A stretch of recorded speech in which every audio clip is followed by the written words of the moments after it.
चलिए बात करेंगे प्रधानमंत्री नरेंद्र मोदी की। दरअसल भोपाल पहुंचे हुए हैं, मोतीलाल नेहरू स्टेडियम में प्रधानमंत्री मोदी हैं।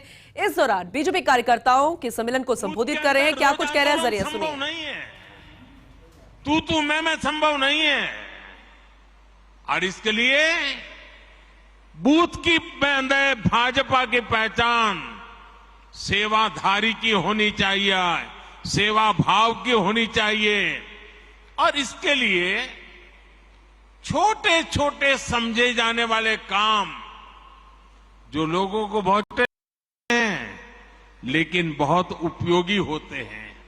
अब जैसे गांव में कहीं न कहीं तो आपको बैठने की वो जगह होगी, किसी पेड़ के नीचे बैठते होंगे, किसी चाय के ठेले के पास जाके बैठते होंगे।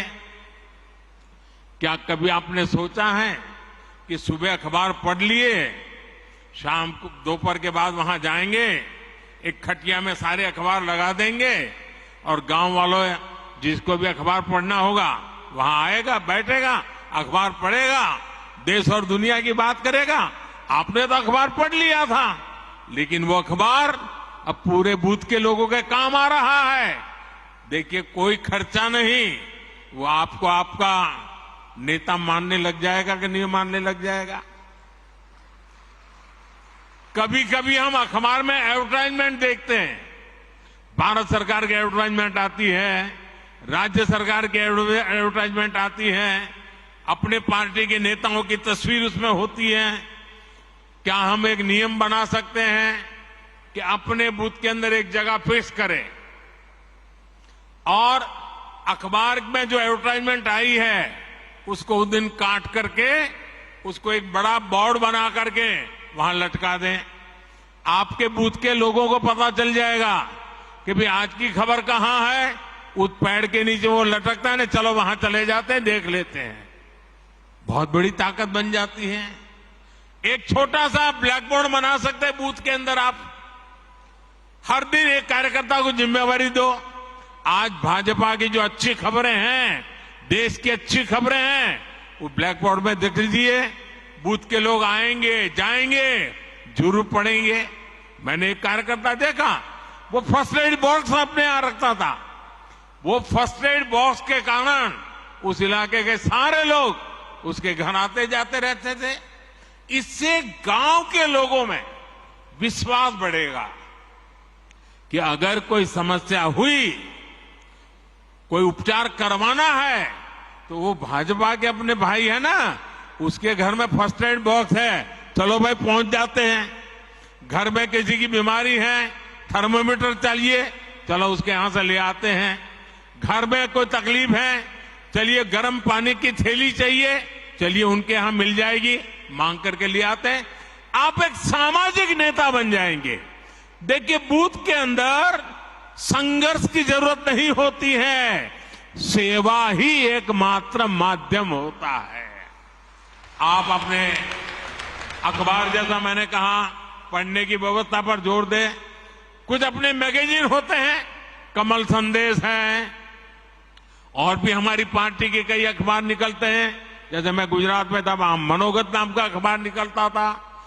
ये मैगजीन जो आता है, हमने तय करना चाहिए कि भाई चलिए मंडे को ये मैगजीन इस घर में देंगे, फिर दूसरे दिन सुबह जाके मांगेंगे, कल आपने पढ़ लिया होगा, ले लेंगे, दूसरे दिन दूसरे के घर देंगे, फिर 24 घंटे के बाद जाएंगे, फिर वहां से ले लेंगे। हमारा एक कमल संदेश होगा, हमारा एक मैगजीन होगा, तय करेंगे। अगला आने तक घर घर वो घूमता रहेगा, 30-40 घरों में जाएगा, फिर वापस आएगा। आप खुद तो अपने लिए खर्चा करते हैं, पढ़ते हैं, लेकिन वही अगर आप मोहल्ले में पहुंचा देंगे तो फायदा होगा। अब देखिए, गांव में खेती के समय यूरिया खरीदने के लिए गांव वाले निकलते हैं। हर कोई अलग अलग जाता है, हर कोई न कोई व्हीकल करके उठा करके ले आता है।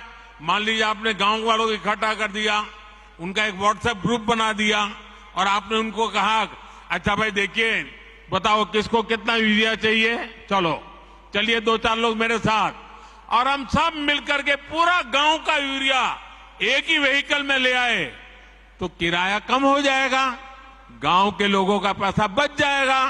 वो आपको तारीफ करेंगे कि नहीं करेंगे? आपका गौरवगान करेंगे कि नहीं करेंगे? आपका कोई खर्चा हुआ क्या? नहीं हुआ। ऐसे छोटे छोटे काम हमने देखा है कि गांव हो या शहर, अगर कुछ करने की भावना सब में ही होती है, पर अक्सर माध्यम नहीं होता है। लेकिन जैसे ही कोई व्यक्ति माध्यम बन जाता है, नेतृत्व करने लग जाता है, तो सेवा भाव वाले लोग उसके साथ जुड़ ही जाते हैं भैया। अगर कोई व्यक्ति घर घर जाकर कहता है कि कोई पुरानी किताब है तो मुझे दे दीजिए, आप देखेंगे हर घर से बच्चे आकर खुद अपनी किताब आपको पुरानी दे देंगे। आप जरा घर में उस किताबों को ठीक कर ले बूथ के कार्यकर्ता, और फिर जो गरीब बच्चे हैं उनमें वो किताब बांट दे अपने बूथ में। हर गरीब परिवार के पास किताब पहुंच जाएगी। आप उनको लगेगा अरे मेरे बच्चे पढ़ाई करें, इसकी वो चिंता कर रहा है। जब मैं गुजरात में मुख्यमंत्री था, मणिनगर मेरा विधानसभा क्षेत्र था, तो मैंने आंगनवाड़ी की चिंता करना काम अपने जिम्मे लिया। अपने कार्यकर्ताओं को तैयार किया, भाई आपको आंगनवाड़ी में चक्कर काटना है और क्या करना है, किसी न किसी नए साथी को ले जाओ। अगर खजूर की सीजन है, आंगनवाड़ी में जाकर हर एक बच्चे को 2-2 खजूर खिला दो। अगर बेर की सीजन है, आंगनवाड़ी के बच्चों को जाकर के 2-2 बेर खिला दो। अगर कोई अच्छी टॉफी आ गई है, 2-2 टॉफी जाके, न्यूट्रिशन का प्रॉब्लम भी सॉल्व होगा। उन गरीब परिवारों से भी दोस्ती बन जाएगी और इस इलाके में कोई जाने या न जाने आप निकलेंगे, हर बच्चा आपको जानता होगा।